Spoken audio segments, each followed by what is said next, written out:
खोट्या कागदपत्रांच्या आधारे पदवीपूर्व शिक्षण संस्था चालवण्याची मान्यता घेतलेल्या अथणी येथील तेरदाळ सायन्स पीयू कॉलेजची मान्यता रद्द करण्याचा आदेश पदवीपूर्व शिक्षण विभागाच्या संचालकांनी दिलाय। बेळगाव जिल्ह्यातील अथणी शहराच्या उपनगरात 2019-20 शैक्षणिक वर्षात सुरू झालेल्या श्री अन्नप्पा तेरदाळ ग्रामीण विकास शिक्षण संस्थेच्या तेरदाळ सायन्स पीयू कॉलेज प्रशासनाने बनावट कागदपत्रे तयार केली असल्याची तक्रार आनंद नावाच्या व्यक्तीने दिली होती।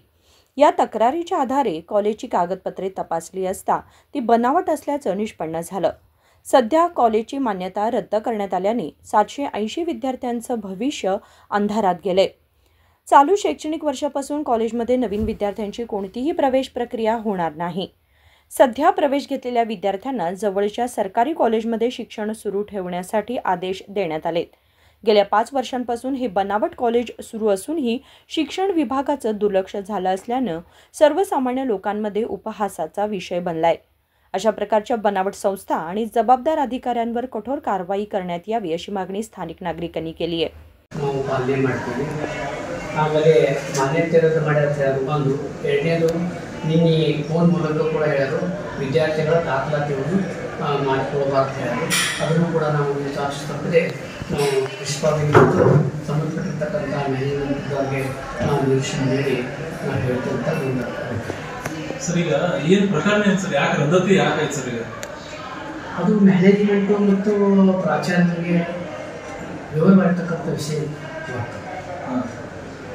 ಸರ್। ಈಗ ಇಲ್ಲಿ ಎಷ್ಟು ವಿದ್ಯಾರ್ಥಿಗಳು ಸರ್ ತಾವು ಬಂದರೆ ವಿಸಿಟ್ ಮಾಡಿ ಸುಮಾರು ಪ್ರೆಸೆಂಟ್ ಅಂಕಿಅಂಶಗಳನ್ನು ತೆಗೆದುಕೊಂಡಾಗ ದ್ವಿತೀಯ PUCಯಲ್ಲಿ 302 ವಿದ್ಯಾರ್ಥಿಗಳಿದ್ದಾವೆ, ಪ್ರಥಮ PUCಯಲ್ಲಿ 480 ವಿದ್ಯಾರ್ಥಿಗಳಿದ್ದಾವೆ। 4 ಡಿವಿಷನ್ಗೆ ಈಗಾಗಲೇ ಪರ್ಮಿಷನ್ ಕೊಟ್ಟಾರು, ಇನ್ನು 2 ಡಿವಿಷನ್ಗೆ ಪರ್ಮಿಷನ್ ಹಾಕ್ಯಾರು। ಟೋಟಲ್ ಒಟ್ಟಾರೆ 780 ವಿದ್ಯಾರ್ಥಿಗಳಿದ್ದಾವೆ।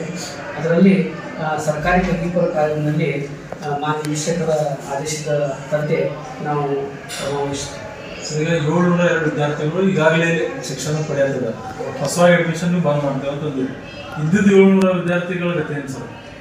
ಸರ್ಕಾರಿ ಪದವಿಪೂರ್ವ ಕಾಲೇಜಿನಲ್ಲಿ ಮೂರು ಸೌಲಭ್ಯಗಳು ನೋಡಿಕೊಂಡು ಅಲ್ಲಿ ಸರ್ ಈಗ ನಿಮಗೂ ಬರ್ಬೇಕು ಅಡ್ಮಿಷನ್ ಪ್ರೊಸೆಸ್ ಒಂದು ದಿವಸ ಆಗೋ ಮಾತಾಡಲ್ಲ, ಮತ್ತು ನೀವು ಇಮಿಡಿಯೇಟ್ಲಿ ಬಂದ್ ಮಾಡಬೇಕಾಗುತ್ತೆ। ಎಷ್ಟು ದಿನ ಕಾಲಾವಕಾಶ ಕೊಡ್ತೀರಿ ಮ್ಯಾನೇಜ್ಮೆಂಟ್?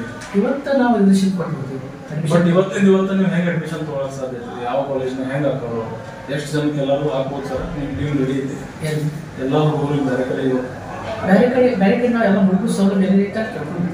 ಹಾಂ ಸರ್, ಈಗ ನೀವು ಒಂದಿನ ಲೇಟ್ ಆದ್ರೆ ಒಂದಿನ ಶಿಕ್ಷಣ ತಪ್ಪು ಬಿಡುತ್ತೆ ಕಾಲೇಜಲ್ಲಿ ಬಿಟ್ಟರೆ ಬೇರೆ ಸ್ಕೂಲ್ ಹೋಗ್ಬೇಕು ಸರ್। ಮಂಡೇ ಕಾಲೇಜ್ ಪ್ರಾರಂಭ ಆಗೋದು 2ನೇ ತಾರೀಕು ನಾವು ಕಾಲಾವಕಾಶ ಬೇಕಂತ ಮಾಡ್ತೀವಿ। ಅದಕ್ಕೆ ನಿಮ್ಗೆ ಯಾರಾದರೂ ಏನು ಅಪ್ಲಿಕೇಶನ್ ಕೊಟ್ಟಾವ ಸರ್? ಕಾಲಾವಕಾಶ ನಮ್ಗೆ ಯಾರಾದರೂ ಬೇಡಿಕೆ ಇರ್ತಾರೆ? ಇಲ್ಲ, ಈಗ ನಾನೇ ಕೇಳ್ತಾ ಇದ್ದೀನಿ, ಯಾಕಂದ್ರೆ ಅಲ್ಲಿ ಎಲ್ಲಿ ಮುಂದೆ ಸ್ವಲ್ಪ ನೋಡ್ಕೊಂಡು ಮಾಡ್ಬೇಕಾಗ್ತಕ್ಕೂ ಕಾಲಾವಕಾಶ ಮ್ಯಾನೇಜ್ಮೆಂಟ್ ನಿರೀಕ್ಷಣೆ ಮಾಡಿ ಮಕ್ಕಳಿಗೆ ತೊಂದರೆ ಆಗ್ತಾ ಮಾಡ್ತೀವಿ ಅಷ್ಟೇ ಸರ್। ಅಂದ್ರೆ ಇಲ್ಲಿಂದ ಶಿಫ್ಟ್ ಮಾಡ್ತೀವಿ ಅಂತಂದ್ರೆ ಒಂದೇ ದಿವಸ ಆಗಲ್ಲ, ಬಟ್ ನೀವು ಫಾಲೋ ಮಾಡೋದು ಅವಶ್ಯ ಖಂಡಿತ। उदय होसमनी, KMM मराठी, चिक्कोडी।